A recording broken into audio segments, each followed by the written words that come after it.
Mesdames, Mesdemoiselles, Messieurs, bienvenue sur Capital TV, la chaîne de ceux qui en ont. Voici enfin l'émission que vous attendez tous, Capital TV News, avec moi, Cédric Martin. Dans ce journal, nous vous proposerons systématiquement une information de la plus haute qualité. Nous resterons toujours neutres, impartiaux et sans concession. Nous accepterons toutes les idées, qu'elles soient de gauche ou de droite, tant qu'elles sont partagées par notre président. Car les apparences sont trompeuses, M. Nicolas Sarkozy est un grand homme. À Capital TV, nous sommes absolument indépendants. Oui, mesdames et messieurs, nous n'avons strictement aucun lien avec le lobby socialo-marxiste qui envahit tous les médias français, sauf TF1, et qui cherche par tous les moyens à détruire notre nation. Mais tout n'est pas perdu. Certains médias résistent encore et toujours à la pression gauchiste. À Capital TV, nous avons un moyen implacable pour éviter toute influence. Nous remontons à la source même de l'information, les services de presse de l'Élysée. Et ils sont catégoriques. Notre président est l'homme providentiel. Est-ce qu'il pourrait regarder vers moi, s'il vous plaît? Alors bien sûr, certaines personnes vont dire que le président n'a pas tenu ses promesses sur le pouvoir d'achat. Mais c'est totalement faux. Prenons un exemple, la réforme sur le bouclier fiscal. Elle a permis, d'après les chiffres du ministère des Finances, à 834 foyers d'augmenter fortement leur pouvoir d'achat. C'est comme le débat sur le travailler plus pour gagner plus. Notre président a-t-il dit ce qu'il y avait à gagner à travailler plus? Certains ont aussi critiqué l'idée de notre président de répartir les profits des entreprises par la règle dite des 3 tiers. Rappelons que, selon la proposition, 1 tiers revenait aux actionnaires, 1 tiers à l'investissement, 1 tiers aux employés et 1 tiers à l'État sous forme d'impôt. Peu importe. Qui plus est, la gauche est totalement de mauvaise foi. Elle a longtemps critiqué la droite parce qu'elle n'était pas assez écolo. Et bien maintenant, nous avons un ministre de l'écologie, M. Borloo, et personne ne pourrait dire qu'il n'y s'y connaît pas en bons produits du terroir. La gauche a aussi souhaité que le président se place à l'écoute de l'opposition. Eh bien, il l'a entendu. N'a-t-il pas proposé une place très importante à une figure historique de la gauche? Je veux bien sûr parler de Michel Rocard et de son poste d'ambassadeur de France, chargé des négociations internationales relatives aux pôles arctique et antarctique. Je rappelle que l'Arctique représente tout de même près de 3 millions de km² pour 50 000 habitants. En tout cas, Monsieur Rocard, dépêchez-vous de mettre en place la réforme de notre président, car dans quelques années, l'Arctique pourrait ne faire plus que 2 millions de km². Le président a aussi beaucoup été critiqué pour sa volonté d'être sur tous les fronts. Là encore, il y a erreur flagrante. Notre président n'a pas hésité à mettre en avant ses ministres sur des réformes capitales, comme celle de l'enseignement. Il en a laissé toute la gloire à Valérie Pécresse, ou à la justice, où les efforts de Rachida Dati ont été récompensés par un billet Thalys première classe. Enfin, l'extrême gauche, altermondialiste, critique souvent le libéralisme à l'américaine qui nous aurait plongé dans la crise actuelle. Mais c'est oublier un point essentiel du libéralisme, sa capacité d'autorégulation. La crise actuelle nous montre que le marché a parlé, et son propos est clair. Le marché actuel ne fonctionne pas. C'est pourquoi, dans la situation actuelle, nous devons de soutenir notre président face à l'extrême gauche, l'extrême droite, la gauche, l'économie et 60% des Français.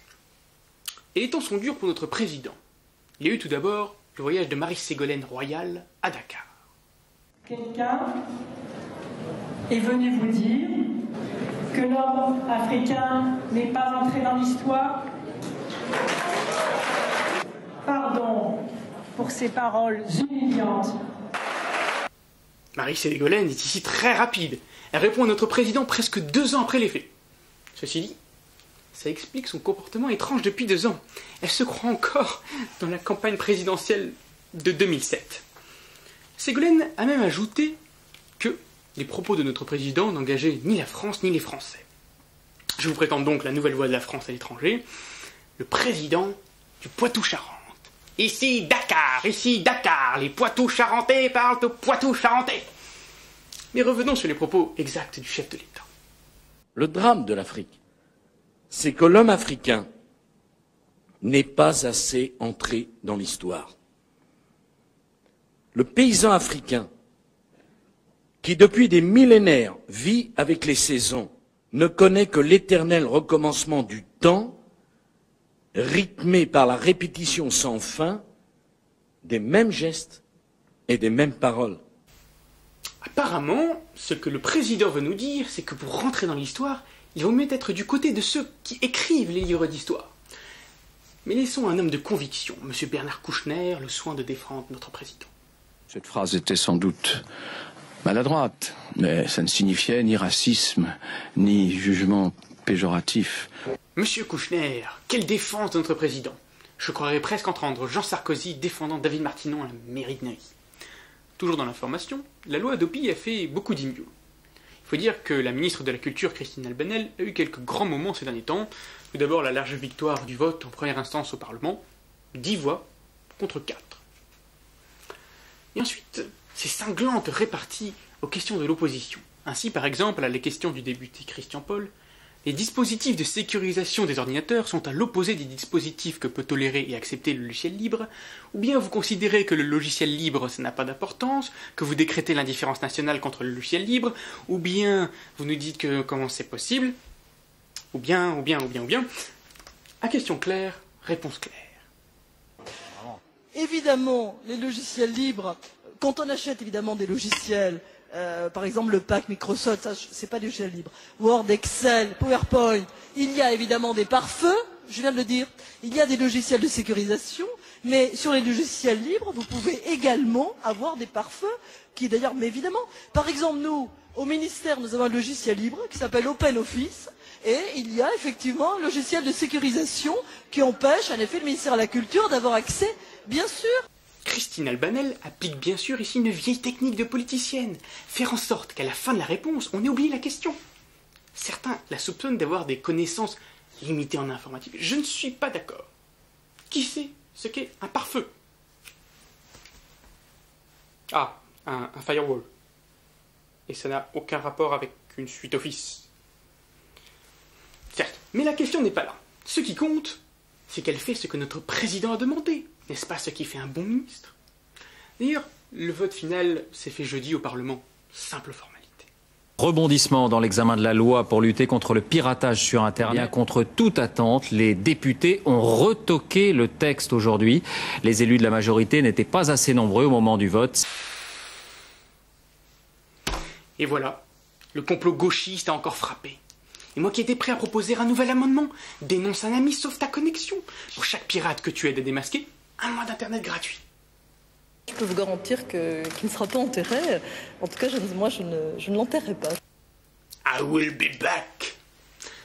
Pour finir, une information culturelle. Ceux qui suivent les séries américaines, légalement bien sûr, Dr House vient de vivre une terrible tragédie. Quelle peine à quitter la série. Mesdames et messieurs, c'est horrible.